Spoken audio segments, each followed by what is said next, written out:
नमस्कार साथियों, एक बार पुनः सभी का स्वागत है हमारे चैनल में।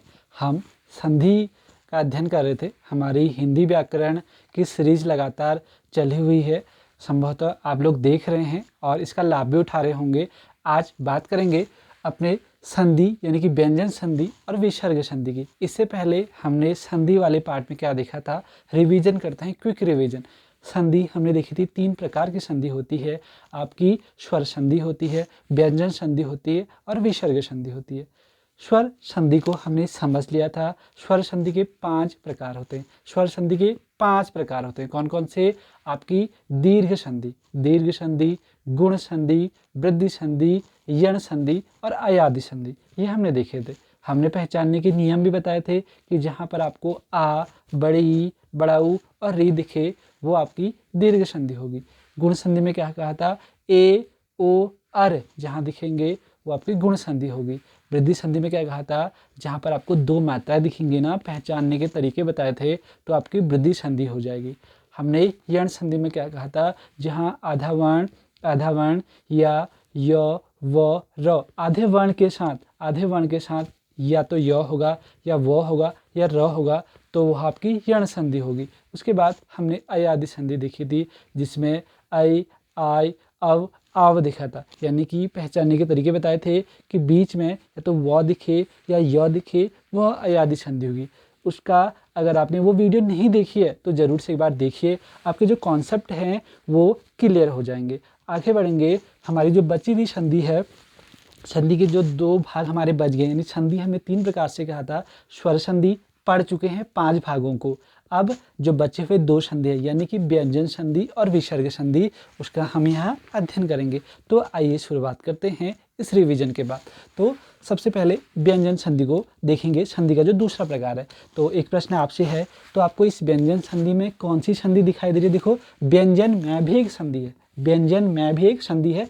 तो आप फ्लैशबैक में जाओ, यानी कि पुरानी वाली वीडियो को याद करो। उसमें हमने कहा था कि जहाँ पर आपको आधा वर्ण के साथ या तो य दिखे या व दिखे या र दिखे, वह यण संधि का उदाहरण है। तो देखो, आधा वर्ण है और य है, तो हमारी व्यंजन में कौन सी संधि है? व्यंजन में आपकी यण संधि है। तो आप इसको भी याद करेगा कि व्यंजन में हमारी यण संधि है, यानी कि अब इसका क्या हो जाएगा? विधन अंजन। तो आगे बढ़ेंगे व्यंजन संधि। देखो, व्यंजन संधि में कई रूल हैं, व्यंजन और विसर्ग में कई रूल हैं, लेकिन हमने यहाँ पर उन्हीं रूल को ही समावेशित किया है, यानी उन्हीं नियमों को यहाँ लिया है जो अक्सर प्रश्न पूछे जाते हैं एग्जाम में। बहुत सारे अगर हम यहाँ रूल ले लेते, बहुत सारे नियमों को लिख भी देते, तो कहीं ना कहीं आपको कन्फ्यूजन फिर आ सकता है। तो उन्हीं नियमों को समावेशित करा गया है जो अक्सर पूछे जाते हैं। देखते हैं एक एक करके। देखो, पहला रूल क्या कहता है? यदि किसी भी वर्ग, ठीक है, अब वो वर्गों को याद करोगे। कौन से वर्ग? वर्णमाला वाले। अब वर्णमाला वाले में जाएंगे कि हमने वहाँ क वर्ग से प वर्ग तक 25 स्पर्शी व्यंजनों को देखा था। तो यहाँ पर को उन चीज़ों को आप याद करेंगे। देखो, यहाँ पर हमने कहा यदि स्पर्शी व्यंजन के पहले वर्णों के बाद, स्पर्शी व्यंजन के कोई भी वर्ग का अगर पहला वर्ण आया होगा और उसके बाद किसी भी वर्ग का या तो तीसरा आया होगा या चौथा आया होगा, या य, र, ल, व, या कोई स्वर आया होगा, तो उसको हम कैसे बदलेंगे? मैंने बहुत शॉर्ट लिखा है, आप इतना याद करोगे तो आपका पूरा काम चल जाएगा। पूरे वो नियम लिखने की जरूरत नहीं आपको। मैंने कहा यदि स्पर्शी व्यंजनों के किसी भी वर्ग के बाद किसी भी वर्ग का तीसरा, चौथा या य, र, ल, व, या स्वर आए हों, तो जो क है अपने तीसरे में, क का तीसरा होगा ग। देखो, क, ख, ग। च का तीसरा च, छ, ज। ट का तीसरा ट, ठ, ड। त का तीसरा त, थ, द। प का तीसरा प, फ, ब।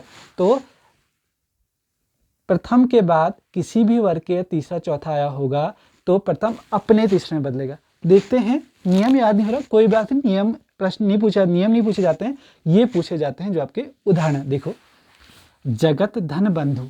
अब इस नियम के अकॉर्डिंग यहाँ चलते हैं, ध्यान से देखिएगा, ये देखो, ये जो तौ है, ये तौ बिल्कुल ये प्रथम है। किसी भी जो हमारे स्पर्शी व्यंजन, जो 25 स्पर्शी व्यंजन थे उनमें प्रथम है, प्रथम वर्ण है।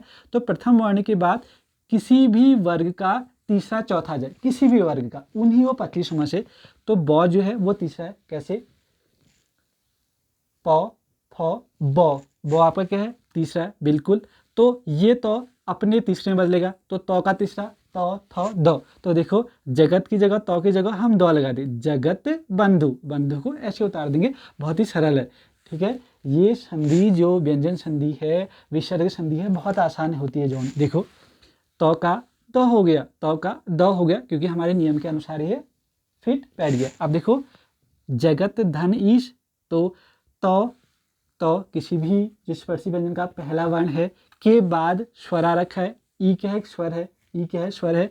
तो तौ किस में बदल जाएगा? द में बदलेगा, ज ग तौ।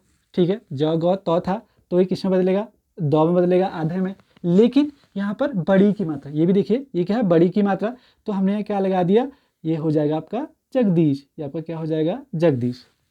तभी यहाँ जगदीश लिखा। देखो, जगत धनीश, जगत आधा दो था, बड़ी की मात्रा लगा दी, जगदीश हो गया। आगे देखिए, जगदीश, जिसका नाम भी जगदीश है, तो ध्यान रखिएगा आपके नाम में व्यंजन संधि है।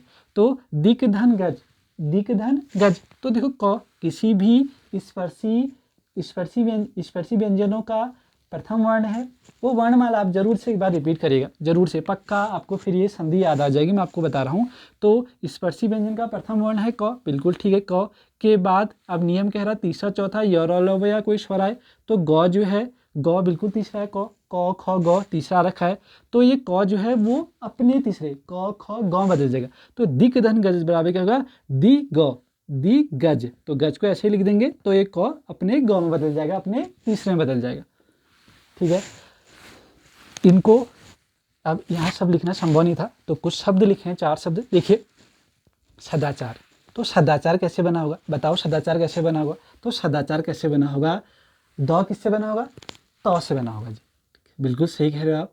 सतधन, सतधन किसकी मात्रा है? आ की मात्रा है। सतधन आचार, सतधन आचार। ध्यान से देखिएगा। अब सडानन है, ड किससे बना होगा? ड किससे बना होगा? किसका तीसरा होगा? ट का होगा, ट ठ ड। मैं वही कह रहा हूँ कि जब तक आपके वर्णमाला के वो 25 स्पर्शी व्यंजन आपने अच्छे से वो रटे नहीं होंगे ना, तो थोड़ी कन्फ्यूजन हो सकती है। एक बार जरूर से पीछे पन्ने अपने पलटिए। तो ड किससे बना होगा? ट से बना होगा, तो क्या हो जाएगा? षटधन, षटधन किसकी मात्रा है पीछे? आ की है, षटधन आनंद। तोड़ना बहुत आसान होता है, तोड़ना बहुत आसान होता है। आगे देखिए, अब द किससे बना होगा? द तौ से बना होगा, तो शत। तो ध्यान से देखिएगा, शत धन। देखो, उगी कौन सी है? छोटी है, छोटा वो है ना, तो देखो शतधन उपयोग, शतधन उपयोग। ध्यान से देखिएगा। अब गौ किससे बना होगा जी? गौ किससे बना होगा? गौ तीसरा किसका हुआ? क का। देखो, बहुत ही आसान है ना तोड़ना। वॉक, वॉक धन। अब पीछे क्या आएगा? देखो, बड़ी की मात्रा है ना, तो बस वॉक धन ईश, वागीश। ये तो बहुत सरल था पहला नियम। पढ़ने में हो सकता है कि थोड़ी आपको टफ लग रहा हो, लेकिन जैसे ही हमने इसके उदाहरण करने शुरू करे तो बहुत आसान होता है। जितने आगे को बढ़ेंगे आसान होंगे, आपसे गारंटी लेता हूँ। आगे देखिए, दूसरा नियम क्या कहता है? यदि, यदि किसी वर्ग का, ठीक है, प्रथम के बाद, किसी भी वर्ग के प्रथम के बाद किसी भी वर्ग का पांचवा आ जाए। अब पांचवा, वो जो पंचामक्षर हमने देखे थे, वो पांचवा जो पंचामक्षर हमने देखे, जैसे क का हम पांचवा गए ना, क ख ग घ अंग, अंग अंग पांचवा है। तो प्रथम के बाद, ठीक है, प्रथम के बाद यानी जो वो वर्ण जो हमने व्यंजनों के, स्पर्शी व्यंजनों के जो वर्ग, क वर्ग से प वर्ग तक 25 देखे ना, तो उनमें प्रथम के बाद, ठीक है, प्रथम के बाद किसी भी वर्ग का पांचवा आ जाए, उन्हीं में से पांचवा आ जाए, उसे अनुनासिक भी कहते हैं पांचवे को। तो जो प्रथम है वो अपने पांचवें बदलेगा, जो प्रथम है वो अपने पांचवें बदलेगा। ध्यान से देखिएगा, ध्यान से देखिएगा। देखो मैं क्या कह रहा हूँ, अब उदाहरण के द्वारा समझते हैं इस चीज़ को, उदाहरण के द्वारा समझते हैं। जगत धन नाथ, जगत धन नाथ। तो स्पर्शी व्यंजनों में जो तौ है वो प्रथम वर्ण है, बिल्कुल तो प्रथम वर्ण है। तो तो के बाद नौ आ रखा है, नौ पंचमाक्षर है जी, नौ पंचमाक्षर है, बिल्कुल पंचमाक्षर है। देखिए तो ये तो अपने पांचवें बदल जाएगा। तो का पांचवा क्या होगा, देखो तो थ द तो थ द ध नौ। तो किसमें बदल जाएगा, नौ में बदल जाएगा। तो जगन्नाथ, जगन्नाथ, जगत धन नाथ बराबर जगन्नाथ। तो अपने पांचवें बदल जाएगा, नौ आ गया। अब देखो तत् धन मय, तो के बाद ये मौ जो है पंचमाक्षर है, तो अपने पांचवें बदल जाएगा। तो का पांचवा क्या होता है, नौ ही होता है। तो तत् धन मय बराबर तन्मय। आगे अब इनको आप तोड़ने का प्रयास करेगा। देखो देखो चिन्मय, बहुत आसान है तोड़ना। तो नौ, जो नौ पांचवा है वो किसका पहला होगा, जो नौ पंचमाक्षर है उसका पहला क्या होगा, उस वर्ण का पहला क्या होगा, देखो उसका होगा चित्त धनमय, चित्त धनमय। तो का नौ हुआ है, क्योंकि तो का पांचवा नौ है।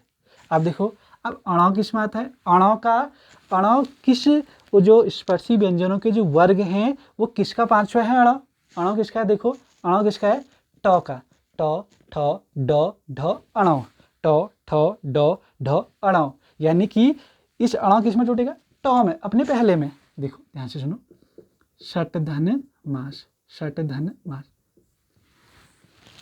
उन्मीलन, उन्मीलन। अब हमने यहाँ पर देख लिया था कि जो नौ है, नौ का प्रथम जो वर्ण का प्रथम होगा वो क्या है, नौ का, वो आपका तो है। तो क्या होगा, उत्धन, उत्धन मिलन, उत्धन मिलन। तोड़ना बहुत आसान है, उत्धन मिलन। तो ध्यान देखिएगा, दो नियम हमने समझे। पहले नियम में था कि यदि किसी भी वर्ग का प्रथम के बाद किसी भी वर्ग का तीसरा चौथाई या हाय या स्वराय, तो प्रथम अपने तीसरे में बदल जाता है। जगत धन ईश बराबर जगदीश हमने देखा था। दूसरा नियम था कि प्रथम के बाद किसी भी वर्ग के प्रथम के बाद किसी भी वर्ग का पांचवा आ जाए, ठीक है, तो जो प्रथम है वो अपने पांचवें बदल जाएगा। जैसे हमने जगत धन नाथ, तो जो है अपने पांचवें बदल जाएगा, तो जगन्नाथ हो जाएगा। आगे देखिए अगला नियम, यदि तौदो के बाद, यदि तौदो के बाद ज आ जाए, बहुत सरल नियम है। यदि तौदो के बाद ज आ जाए तो तौदो ज में बदलेगा, आधे ज में बदलेगा जी, ठीक है, आधे ज में बदलेगा। ध्यान से देखिएगा, जैसे यहाँ पर को उदाहरण समझते हैं, सत धन जन, सत धन जन। तो बिल्कुल तो दो, हाँ बिल्कुल तो है के बाद जो है, बिल्कुल सही नियम बैठ रहा है। तो ये तो आधे जौ में बदल जाएगा। तो इस तो का हम आधा जौ लिख देंगे, सत धन जन बराबर सज्जन। इस आधे तो का आधे जौ लिख दिया जी, ठीक है। ध्यान से देखिएगा अगला, देखिए उत धन ज्वल। देखो बिल्कुल तो के बाद जो है, तो यह तो अपने आधे में बदल जाएगा। तो उत धन ज्वल बराबर उज्ज्वल। ये अक्षर वर्तनी में आता है और लोग वैसे उज्ज्वल को ऐसे लिख देते हैं। देखो मैं आपको बताता हूँ, उज्ज्वल ऐसे लिख देते हैं जी, ठीक है, केवल आधा ही जौ लिखते हैं। नहीं, ये गलत है। देखो इस तो का भी आधा जौ हो रहा है और पीछे पहले से ही जो है वो आधा ज्वल है। तो उत धन ज्वल बराबर आपका उज्ज्वल। ये तो भी आधे जौ में बदल गया जी, इसको भी आप ध्यान दीजिएगा। तो ये नियम बहुत सरल है। इसका देखो हमने यहाँ पर को दो लिखे हैं, इसको तोड़ने का प्रयास करने हैं। जग जननी, जग जननी, ठीक है। जग जननी को कैसे तोड़ेंगे, देखो तो ये जो है इसकी जगह क्या लिख देंगे, आधा। तो बहुत ही सरल है, देखो जगत, जगत धन जननी, जगत धन जननी। अनुष्का कुमार का नाम जग्गू था एक मूवी में, बताइएगा। जग जननी नाम है शायद वहाँ। तो विपद जाल, तो कैसे तोड़ेंगे विपद जाल को, देखो बहुत ही आसान है। ये जो है ये किसमें बदल जाएगा, आधे तो में, विपद धन जाल। बहुत सरल है, संधि बहुत सरल है, बस एक बार सीखनी होती है। अब देखो अगला चौथा नियम देखें, यदि तो दो के बाद लौ आ जाए, यदि तो दो के बाद लौ आ जाए तो वो तो दो अपने लौ में ही बदल जाएंगे, तो दो लौ में ही बदल जाएंगे। तो देखो उत धन लेख, तो बिल्कुल तो है के बाद लौ है, बिल्कुल लौ है, तो आधे लौ में ही बदल जाएगा। तो ये तो की जगह आधा लौ लिख देंगे। देखो उत धन लेख बराबर उल्लेख। ऐसे देखो उत धन लाश बराबर यह जो तो है वो आधे लौ में बदल जाएगा, उत धन लाश बराबर उल्लास। अब एक यहाँ मैंने शब्द लिखा है तल्लीन, तल्लीन लिखा है ना, तो ये लौ किससे बना होगा, ये बना हुआ तत धन लीन से, तत धन लीन से। संभवतः व्यंजन संधि के जो महत्वपूर्ण आपके रूल हैं, जो महत्वपूर्ण जो नियम हैं, वो आपको आगे होंगे। प्रैक्टिस मेक्स मैन परफेक्ट, इस कॉन्सेप्ट के आधार पर चलिए आपको जल्दी आ जाएंगे जी। बढ़ते हैं विसर्ग संधि की ओर। अब देखो विसर्ग, देखो एक चीज़ ये भी ध्यान रखना ना, आप कैसे पहचान लोगे कि ये व्यंजन संधि होगी करके। तो व्यंजन संधि में जहाँ पर आपको ना ये हलंत दिख रहा होगा जी, ये हलंत दिख रहा होगा ना किसी भी, ये देखो ये जहाँ यहाँ में हलंत लगा है ना, तो ये आपकी व्यंजन संधि का उदाहरण है जी। ठीक है, अब देखें विसर्ग संधि। तो विसर्ग संधि में पहचानने के तरीके क्या है, तो विसर्ग में आपके ये 2 कॉलन, ठीक है, ये विसर्ग संधि को पहचानने के तरीके, विसर्ग संधि के पहचानने के ये तरीके हैं। आगे देखो विसर्ग संधि। अब देखो विसर्ग संधि में भी कई नियम हैं, 2 अपवाद भी हैं, उनको भी हम देखेंगे। कई नियम हैं, लेकिन नियम उन्हीं को शामिल करा गया है जो अक्सर पूछे जाते हैं। आइए पहले नियम की ओर चलते हैं। पहला नियम क्या कह रहा है, यदि ध्यान से देखिएगा, यदि विसर्ग के बाद च या छ आए, यदि विसर्ग के बाद च या छ आए तो विसर्ग किस में बदलेगा, श में बदलेगा। ये श कौन सा वाला है वर्णमाला में, यह तालव्य श है जी। देखिए दूसरा क्या कह रहा है, यदि विसर्ग के बाद ट या ठ आए, विसर्ग के बाद ट या ठ आए तो विसर्ग किस में बदलेगा, आपके श में बदलेगा। कौन सा श, मूर्धन्य श में बदलेगा। आगे देखिए, यदि विसर्ग के बाद त या थ आए तो विसर्ग किस में बदलेगा, श में बदलेगा। कौन सा श, आपका दंत्य श। देखते हैं इनके उदाहरण के द्वारा।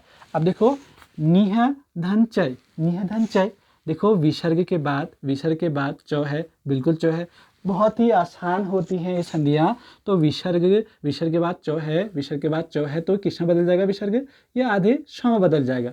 तो हम निह धन चय बराबर निश्चय, ये देखिए बहुत ही आसान है। दुह धन ट, तो विसर्ग के बाद ट है तो किस में बदलेगा, मूर्धन्य वाले आधे श में, तो दुह धन ट बराबर दुष्ट। ये देखिए आगे देखिए निह धन तेज, तो विसर्ग के बाद तो है तो दंत्य श में बदलना है, तो निह धन तेज बराबर निस्तेज।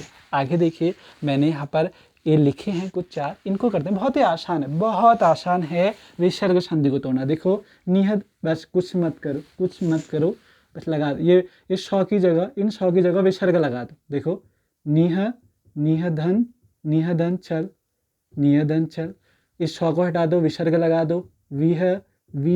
विधन थापन, ये श की जगह बस विसर्ग लगाते चलो। नी विसर्ग धन फल, निष्फल हो जाएगा जी। नी लगाओ, श की जगह विसर्ग लगा दो और प्राण लगा दो, निष्प्राण। देखो है ना बहुत आसान होते हैं जी संधि। लगता है ऐसा कि बहुत टफ होंगे, कोई टफ नहीं है जी। आगे देखेंगे अगला रूल। देखो अगला रूल क्या कहता है, यदि विसर्ग के बाद क या ख आए या प या फ आए तो विसर्ग ज्यों का त्यों रहता है, देखो ध्यान से देखिएगा, यदि विसर्ग के बाद क ख या प फ आए तो विसर्ग ज्यों का त्यों रहता है। अब चलते हैं भाई। दुह धन ख, तो विसर्ग के बाद ख आ रखा है तो विसर्ग ऐसे रखेंगे। अक्सर वर्तनी शुद्धिकरण में पूछा जाता है, तो दुह धन ख बराबर दुख, इस प्रकार लिखा जाता है जी, बिल्कुल सही है। देखिए अगला अंतःधन करण, तो बिल्कुल विसर्ग के बाद क है तो अंतःकरण को सीधा अंतःकरण ही लिख देंगे जी। प्रातः धन काल, विसर्ग के बाद क है तो प्रातः काल को प्रातः काल ही लिख देंगे। यानी कि आपके क ख प फ आने में हम विसर्ग को ज्यों का त्यों लिखेंगे। लेकिन 2 अपवाद हैं जी, 2 अपवाद हैं। कहाँ पर देखिए, नमः धनकार, यदि नमः धनकार आएगा तो वह विसर्ग आपके दंत्य श में बदल जाता है। जो विसर्ग है वो दंत्य श में बदल जाएगा, ये याद कर लेना, इनको रख लेना। नमः धनकार बराबर नमस्कार होता है, पुरह धनकार बराबर पुरस्कार होता है जी। ये 2 अपवाद हैं। देखो वैसे तो नियम के अकॉर्डिंग विसर्ग के बाद क है तो नमःकार होना चाहिए था, वैसे ही विसर्ग के बाद क है तो पुरहकार होना चाहिए था। लेकिन ये 2 अपवाद हैं। नमः धनकार बराबर नमस्कार होता है, विसर्ग दंत्य श में बदल जाता है, और वैसे ही पुरह के बाद पुर के बाद विसर्ग है तो विसर्ग वही दंत्य श में बदल जाता है, तो पुरह धनकार बराबर पुरस्कार होता है। ये 2 अपवाद हैं, 2 अपवाद को हम रट सकते हैं। नमस्कार, रोज हम नमस्कार करते हैं, पुरस्कार अच्छा काम करेंगे तो पुरस्कार मिलेगा जी। 2 चीज़ें आप 2 शब्द आप याद कर सकते हैं बहुत आसानी से। आगे बढ़ेंगे।